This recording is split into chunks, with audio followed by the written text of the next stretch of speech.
yet at the same time, I felt utterly welcomed.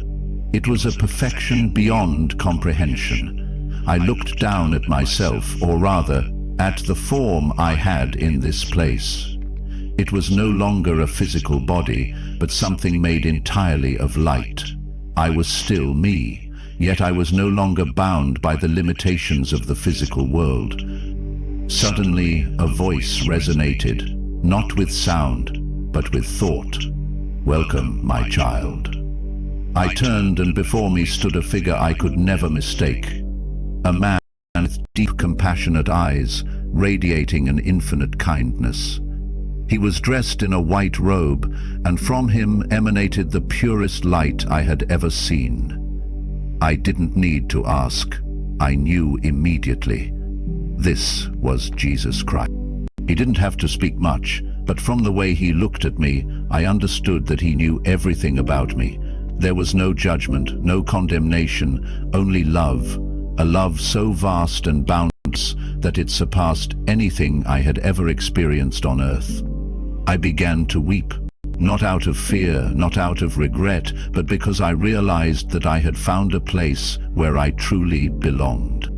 "This is your home," he said. His words resonated within me, not just as a statement, but as an undeniable truth that had always been within me, waiting to be remembered. I had no idea how long I stood in his presence. Here, time no longer held meaning, but every moment was filled with warmth, as if I had been embraced by the very essence of creation itself. And then something unexpected happened. The space around me began to shift. Like a massive screen unfolding before my eyes, images started to appear. At first, I didn't understand, but as I watched, realization dawned upon me. I was being shown something important, and that was when I began to see. The light radiated a love so pure, so overwhelming, that it dissolved every fear, every doubt I had ever known. It was not just warmth, it was understanding, a presence that saw every flaw, yet still held me as worthy, precious, beloved. Words could not define it, but I felt it in every part of my being.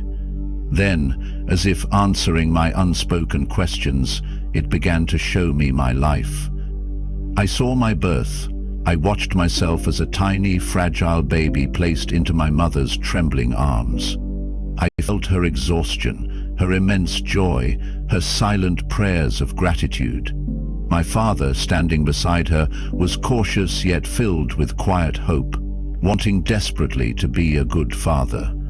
I had no memory of this moment before, but now I relived it as if I were inside their hearts. The scenes moved swiftly. I saw my childhood, running barefoot in the grass, laughing as my father chased me.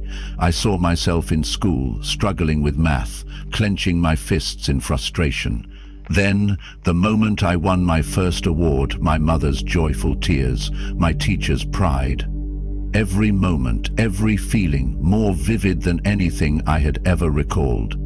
Then, I saw the moments I had forgotten, or perhaps chosen to forget. The times I had been unkind, careless words spoken without thought. The pain I had caused others, even when I hadn't realized it. But now, I didn't just see these moments. I felt them. Not from my perspective, but from those I had hurt. I felt the sting of rejection I had inflicted on a friend when I laughed at her in front of others. I felt the quiet sadness of a classmate I had ignored when he needed help. The disappointment in my mother's heart when I had lashed out in anger, though her love for me never wavered. It was not punishment, it was not condemnation, it was truth. Raw, undeniable, inescapable. Then the light shifted. I saw the moments where I had brought kindness, though I had never considered them significant. A smile, a small act of generosity, a simple word of encouragement.